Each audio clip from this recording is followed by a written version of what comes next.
नमस्कार दोस्तों, NI information में आपका स्वागत है। तो दोस्तों, आज मैं बात करने वाला हूं सीरिया के कट्टरपंथियों की इजराइल के साथ की गई एक ऐसी गलती जो कट्टरपंथियों के लिए ऐतिहासिक गलती साबित हो सकती है। सीरिया ऐसी गलती क्यों कर रहा है, इसके लिए इजराइल तथा सीरिया के रिश्तों को जानना बेहद जरूरी है। इससे पहले सीरिया क्राइसिस पर एक नज़र। सीरिया दक्षिण पश्चिम एशिया का एक राष्ट्र है। यहाँ शिया, सुन्नी, कुर्द तथा ईसाई समेत कई कौमें रहती हैं। यह देश रोमन से लेकर मंगोल तथा तुर्क के हमले झेले हैं। यहाँ की आबादी लगभग 2 करोड़ की है। इसमें से 87% लोग इस्लाम को मानने वाले हैं। सीरिया का बॉर्डर मिडिल ईस्ट के 5 देशों के साथ लगता है। सीरिया के पूर्व में इराक, उत्तर में टर्की, दक्षिण में जॉर्डन, दक्षिण पश्चिम में इजराइल तथा पश्चिम में लेबनान तथा भूमध्य सागर स्थित है। द्वितीय विश्व युद्ध के बाद 1946 में सीरिया फ्रांस से आज़ाद हुआ। 1967 में सीरिया ने जॉर्डन तथा इजिप्ट के साथ मिलकर इजराइल पर एक बड़ा हमला किया। इस युद्ध में इजराइल की जीत हुई। उसी वक्त इजराइल ने गोलन हाइट्स, जो 1800 वर्ग किलोमीटर में फैली हुई है, पर कब्जा कर लिया। गोलन हाइट्स आज भी इजराइल के कब्जे में है, जो विवाद का केंद्र बना हुआ है। इसी बीच 1970 में हाफिज अल असद सीरिया की सत्ता हड़प लिए। असद शिया पृष्ठभूमि के तानाशाह थे। असद ने तानाशाही अंदाज में 1973 में इजिप्ट के साथ मिलकर इजराइल पर हमला किया। समय अलग था, लोग अलग थे, लेकिन युद्ध का परिणाम वही था, यानी युद्ध में एक बार फिर इजराइल की जीत हुई। सन 1976 में सीरिया के पश्चिम में स्थित पड़ोसी देश लेबनान में राजनीतिक हालात बदतर हो रहे थे। सीरिया के राष्ट्रपति असद ने लेबनान में सेना भेजने का फैसला किया और 30 सालों तक लेबनान में असद की सेना रुकी रही। चूंकि राष्ट्रपति असद लगातार युद्ध में व्यस्त रहे, जिसकी वजह से असद अपने देश में बुनियादी जरूरतों को पूरा नहीं कर पाए।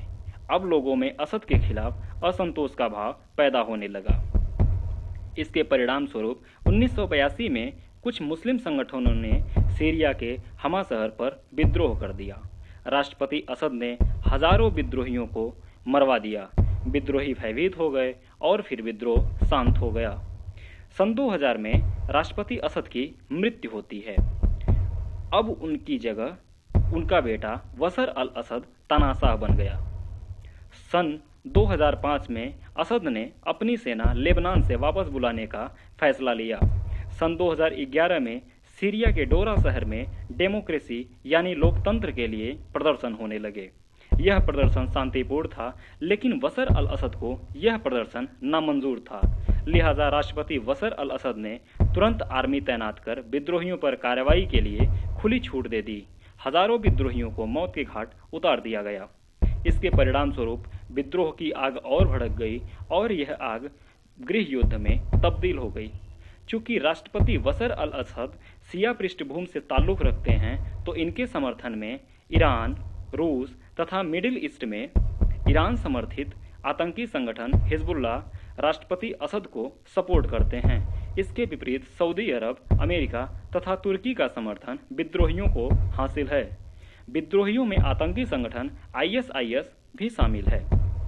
यहाँ अमेरिका दुविधा पैदा करता है। अमेरिका विद्रोहियों को तो समर्थन करता है, लेकिन आतंकी संगठन ISIS पर हमला भी करता है।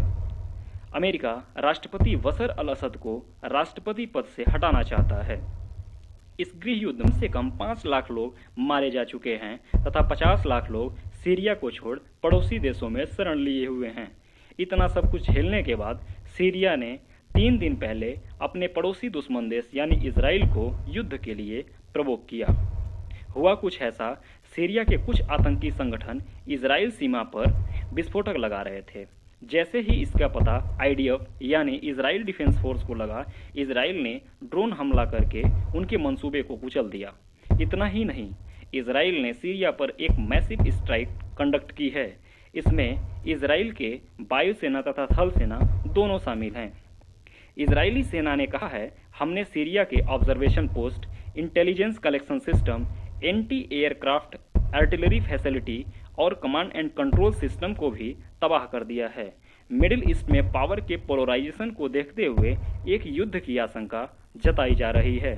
अगर आपको ये वीडियो पसंद आया हो तो चैनल को लाइक शेयर सब्सक्राइब जरूर करें। Thanks for listening.